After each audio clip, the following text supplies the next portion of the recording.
அதில் யார் சிஎம் வரணும்னு நினைக்கிறீங்க? எனக்கு தெரிஞ்சு சீமான் வரணும். சீமானா? எதனால் சீமானன் வரணும்? இப்போ விஜய் வரணும்.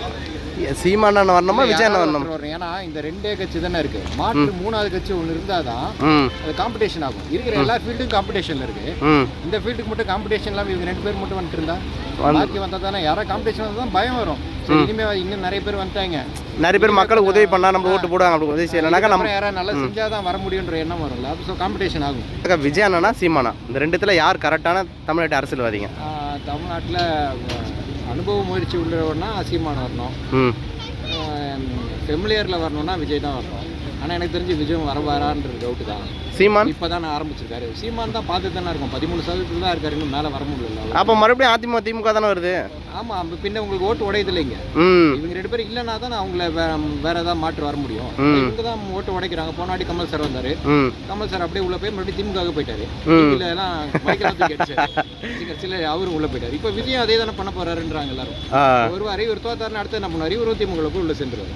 திமுக சென்றுவாரு. அப்போ கடைசி வரைக்கும் இங்கே வரதுக்கு ஆள் கிடையாது. இவரை திமுக எதிர்த்து போராட்டத்தை பார்த்தனாக்கா விஜய் தான் அதிகமாக பண்ணிட்டு இருக்காரு. அதை பற்றி நினைக்கிறீங்க? ஆமாம், அது இது ஒரு அரசியல் செட்டப் தானே. அரசியல் செட்டப்பா இது? இப்போ விஜய் முழுக்க இப்போ இது அதிகமாக திமுக தான் இப்போதைக்கு வந்து பெரிய லெவலில் இருக்கு. அப்படி இருக்கும்போது அவங்க என்ன நினைப்பாங்க? அப்போ திமுக அடிச்சாதான் நமக்கு ஓட்டு வரும். அதான் அப்படி அவங்களே சொல்றாங்க. திமுக சொல்றாங்க காத்திக்கிற மாதிரி தான் கல்லடி போடுன்னு சொல்றாங்களா, அந்த மாதிரி. ஸோ அவங்க தான் அடிக்க முடியும். வேற யார் இருக்கா? பிஜேபி அடிக்க முடியாது, அதிமுக அடிக்க முடியாது. ஏன்னா இவங்களாம் மெஜாரிட்டி கிடையாது. இவங்க தான் மெஜாரிட்டி அதிகமாக இருக்காங்க. அவங்க அடிச்சாதான் இவங்க ஏதாவது ஓட்டு. இல்லை, பிஜேபி அடிச்சுன்னு தான் இருக்காங்க. பிஜேபி வரும். அதான் பிஜேபி வந்து இப்போதைக்கு வராது. பிஜேபியும் அது விஜய் அவர்கள் எதிர்த்து பேசி தானே இருக்காரு. அந்த அளவுக்கு கிடையாது. பிஜேபி இங்கே பேசணும்னு அவசியமே கிடையாது. இங்கே வரதுக்கு வந்து கண்டிப்பாக திராவிட கட்சி தான் வரும். அந்த சீமான அளவுக்கு இவர் பேசலையே. ஓகே, இப்போ விஜய் அண்ணா வந்து பார்த்தீங்கன்னாக்கா பேச வேண்டியது இல்லைன்றோம். ஆனால் திமுகவும் சரி விடுதலை சிறுத்தை கட்சியும் சரி அவங்களை எதிர்த்து போராட்டி தான் கட்சியை நடத்திட்டு வராங்க. ஸோ அதை பற்றி நினைக்கிறீங்க? வேறு வழி கிடையாது அவங்களுக்கு. அவங்க அப்படி தான் நடத்தி ஆகணும். ஏன்னா அவங்க ஃபீல்டில் நிற்க முடியாது. ஓகே, அண்ணன் விடுதலை சிறுத்தை கட்சியில் திருமாவளவன் இருக்கார்ல, அவர் பற்றி உங்கள் கருத்து என்ன? திருமாவளவன் ஒரு நல்ல தலைவர். அவங்க சமுதாயத்துக்கு ஒரு நல்ல தலைவர். என்ன அவர் இன்னும் கொஞ்சம் பார்ஷாலிட்டி பார்க்காம இந்த கட்சி இதெல்லாம் பார்க்காம தனக்கு இருக்கிற பவரை வந்து முழுசாக காட்டணும். அது வந்து திமுகவை பார்த்தோ அதிமுக பார்த்தோ இவர் இறங்கி போகிறது சரியில்லை.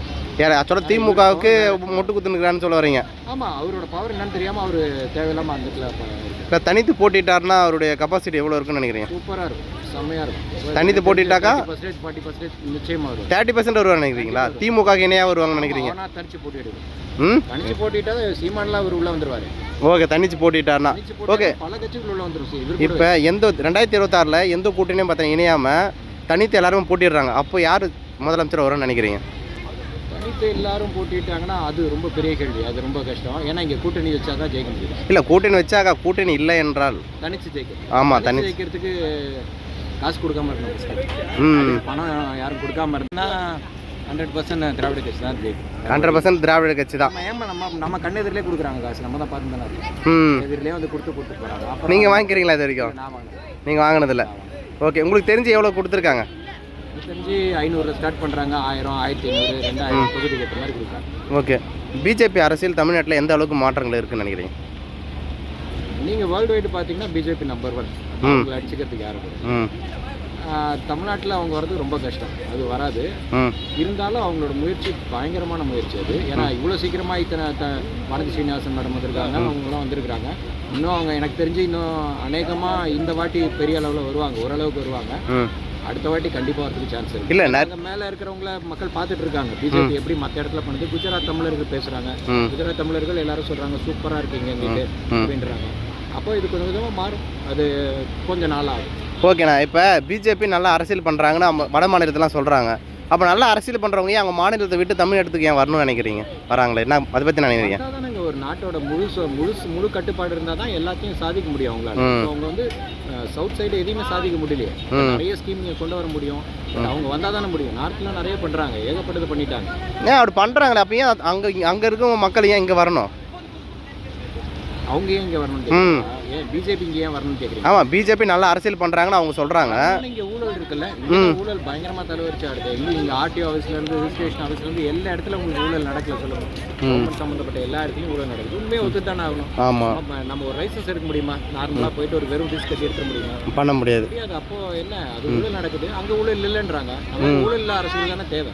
அப்படி இருந்தால் தான் நம்ம நாடு நல்லா இருக்கும், நாடு முன்னேறும். இன்னைக்கு எவ்வளோ லட்சம் கடனில் இருக்கும் ஒருத்தரும், கிட்டத்தட்ட 4.5 லட்சம் ரூபாய்க்கு மேலே கடனில் இருக்குல்ல. பிஜேபி. ஓகே, நான் இப்போ அண்ணன் விஜய் அவர்கள் சுற்றுப்பயணம் போயிட்டு இருக்காரு. சனிக்கிழமை போகிறதுக்கான காரணம் என்ன? சனிக்கிழமை அதை அவரே சொல்லிட்டாரு. வீக் டேஸில் எங்களுக்கு பசங்களுக்குலாம் வேலை இருக்கும், எதுக்கு அவங்களோட வேலையை நம்ம எடுக்கணும், சாட்டர்டே சண்டே பசங்க வரட்டும், அப்போ ஓகே. இருக்கும். ஆனால் திமுக அரசு என்ன சொல்லுதுன்னா, ஸோ அவருக்கு பார்த்தோன்னா குழந்தைங்க எல்லாம் பார்த்தோன்னா வருவாங்க, அப்போ கூட்டத்தை காமிக்கணும், அதனால தான் ஸ்கூல் பசங்களை வச்சு கூட்டத்தை காமிக்கணுன்றதுக்கோசம் சனிக்கிழமை லீவ் விட்றாங்கன்னு சொல்கிறாங்க. விஜய் வந்து நீங்கள் சென்னைன்னு கிடையாது, நீங்கள் மதுரையை கொண்டு போய் வச்சாலும் விழுப்புரத்தில் கொண்டு போய் வச்சாலும் ஆளுங்க வருவாங்க. அதுக்கு காரணம் வந்து ஃபேஸ் வேல்யூ.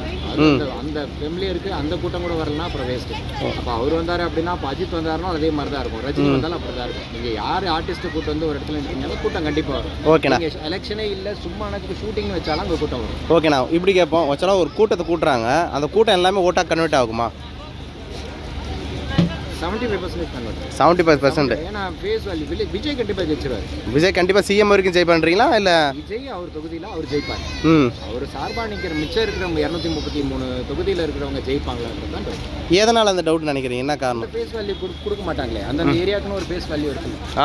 இப்போ அவர் இடத்துல வேற ஒருத்தர் நிற்க வைப்பாங்க, அவருக்கும் அதுக்கும் சம்மந்தமே இருக்காது. விஜய் ஒருத்தருக்காக இவருக்கு நம்ம போடணுமான்னு தான் யோசிப்பாங்க. ஆமாம், ஓகே. ஆனால் என்ன சொல்கிறாங்கனாக்கா, அங்கே இருக்கிற மாவட்ட தலைவருங்களாமே ரொம்ப சின்ன வயசாக இருக்காங்க, கரெக்டாக ஒரு பக்குவம் கிடையாது, அரசியலை பற்றி எந்த ஒரு பக்குவம் கிடையாது, அரசியலை பற்றி எதுவும் பேசவும் தெரியல, அப்போ எப்படி அவங்களை ஓட்டு போட்டு நான் ஒரு எம்எல்ஏ எப்படி வர வைப்பேன் அப்படின்னு ஒரு கேள்வி வைக்கிறாங்களே, அவங்களுக்கு என்ன சொல்ல விரும்புகிறீங்க? ஆமாம், நான் அதான் ஆரம்பத்திலே சொன்னேன், இவங்களுக்கு அனுபவம் ரொம்ப கம்மி.